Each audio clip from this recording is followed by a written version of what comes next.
राहुल गांधी। गांधी राहुल गांधी राहुल राहुल गांधी राहुल गांधी राहुल गांधी राहुल गांधी का पैगाम सिर्फ यही है, जो हर तूफान से टकराए वो आंधी बनाऊंगा। नए अंग्रेज आए हैं, नया गांधी जिनकी दादी इंदिरा गांधी इंडिया की पहली महिला प्रधानमंत्री। दिल्ली के या वो जो मेरे सामने बैठे हैं, के पिता राजीव गांधी इंडिया के छठे prime minister. in the necessity of equality, in the sovereignty of the people's will. अभी कांग्रेस के मैन फेस राहुल गांधी, जिन पर कभी पप्पू का टैग चिपका दिया गया था। अकेले मैं पप्पू हूँ। उन्हीं राहुल गांधी ने अब ऐसा क्या किया है कि जनता उन्हें जननायक या नेक्स्ट प्राइम मिनिस्टर के रूप में देख रही है। To the Prime Minister, the nation is above your image. We need a Prime Minister who completely frees the army. तो आओ जानते हैं राहुल गांधी का पूरा पॉलिटिकल करियर।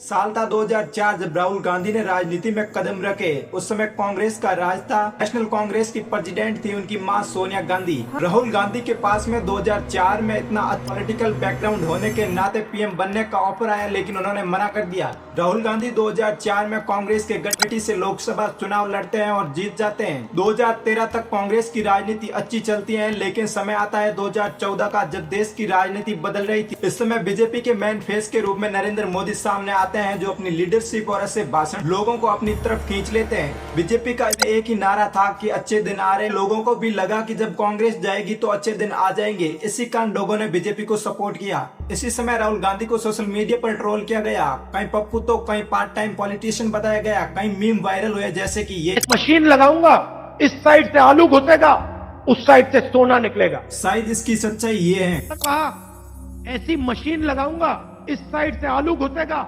उस साइड से सोना निकलेगा। इतना पैसा बनेगा, आपको पता नहीं होगा क्या करना है पैसे का। मेरे शब्द नहीं है, नरेंद्र मोदी जी के शब्द है। इस समय युवा सोशल मीडिया पर आ रहा था और बिना किसी फैक्ट को चेक किए हुए वीडियो को आगे से आगे शेयर कर रहा था। उसी समय से राहुल गांधी का डाउनफॉल शुरू हो गया।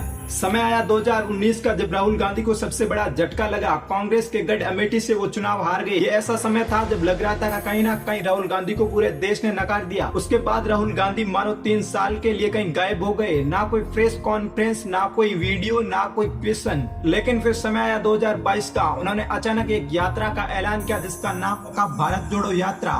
कश्मीर से कन्याकुमारी तक पैदल यात्रा। पद की दुकान खोल रहा हूँ।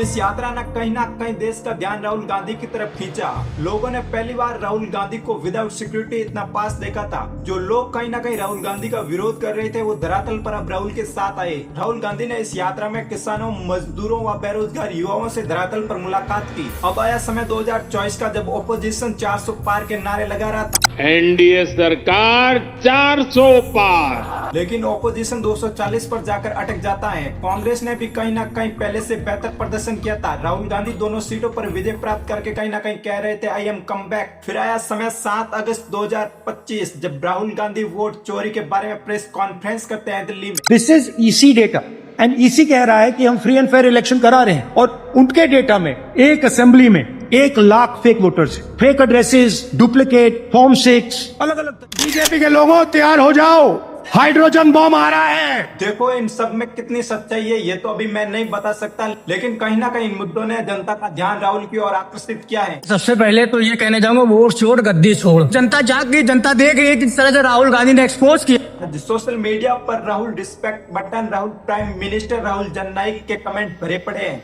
आपको क्या लगता है? आपकी राय कमेंट में फेंक दो।